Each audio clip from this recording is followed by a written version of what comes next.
Hey, good morning. Before we get started this morning, I just want to say thank you for joining us on Golf and God every week. Thank you for all your shares. Click that share button at the bottom. Copy that link into your Twitter and your Instagram, your Snapchat.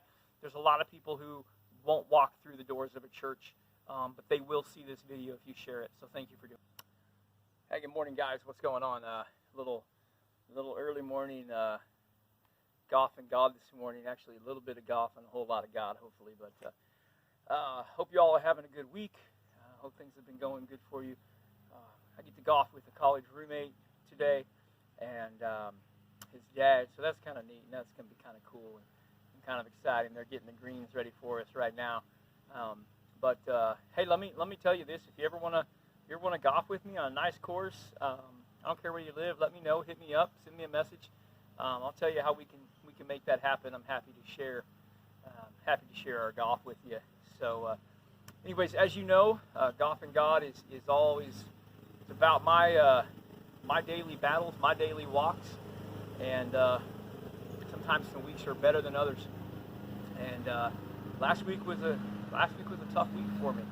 I don't know about you guys. Tell me how your weeks have been going. But you know, we all have the good and the bad, right? And they average out, and hopefully they average on the better side. So. Most of you know that since my recovery, I've really decided to devote my life to a mission organization called Child Fund International, and look, it's been really successful. I'm glad that I can help them out, and we've been able to bless a lot of people with the 50 Gifts 50 Wish program, and that's been good for me, good for my heart, and good for other people. Last week, I don't know why. Well, I do know why. I kind of lost my focus, and it changed a little bit for me, and I kind of want to share that with you today because I think it's important. Focus is vitally crucial to not only moving forward in your life, but also continuing to grow, and I want to see this mission project really grow. So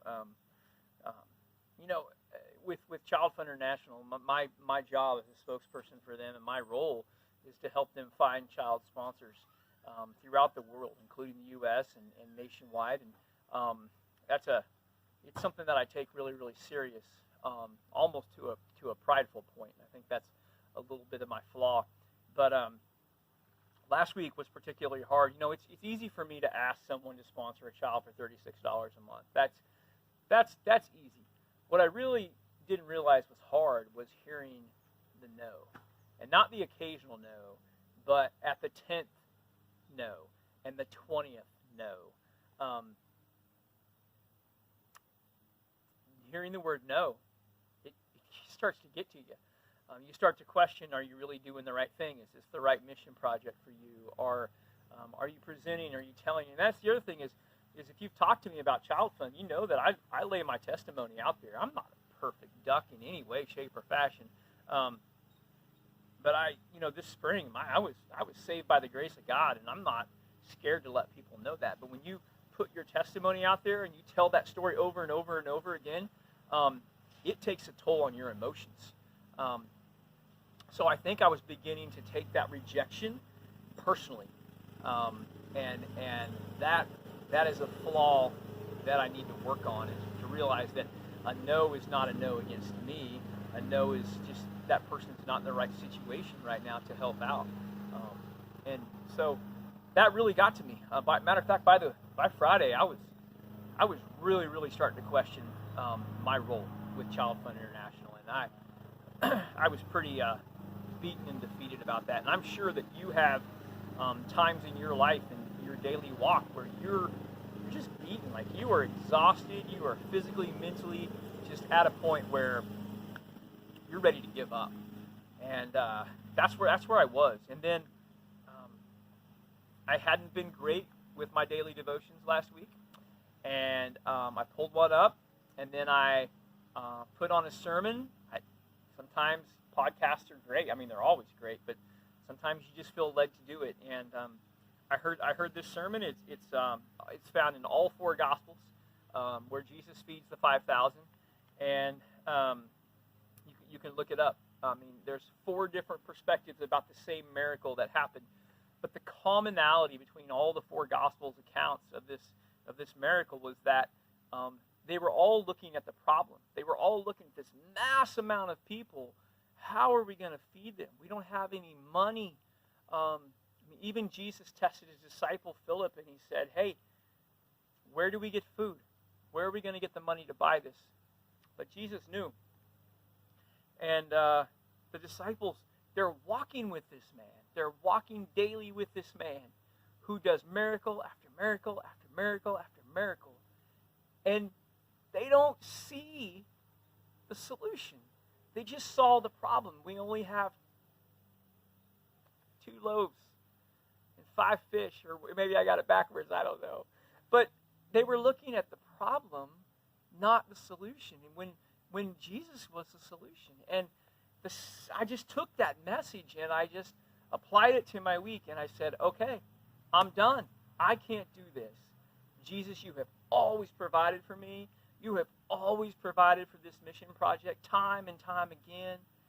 Why am I trying to do it all on my own? And I'm telling you what, Jesus just stepped in that moment and opened my eyes to new ideas and to different presentations. It was instantaneously the things that I got that morning from God. And it's just crazy how just changing our focus on the solution. And the solution is always God. The solution is always God. You know, the coolest thing about Jesus feeding the 5,000, there were leftovers, man. I love that. It gets me so excited. He not only gave them enough, he gave them extra. I get so excited talking about it because who doesn't want extra in their life? Extra whatever it is that you need. It's food, it's clothing, it's money, it's whatever. Man, he's your source, and he's going to give us extra. And there's Bible verse after Bible verse after Bible verse after Bible verse that tell us that. And yet, what was I focused on? Me. The rejection, the no's. And all I needed to do was just turn it around and start focusing on God. And man, I'm from that moment, it was instantaneous for me. It really was. I can't explain it any other than that. So I just want to encourage you to just learn from me.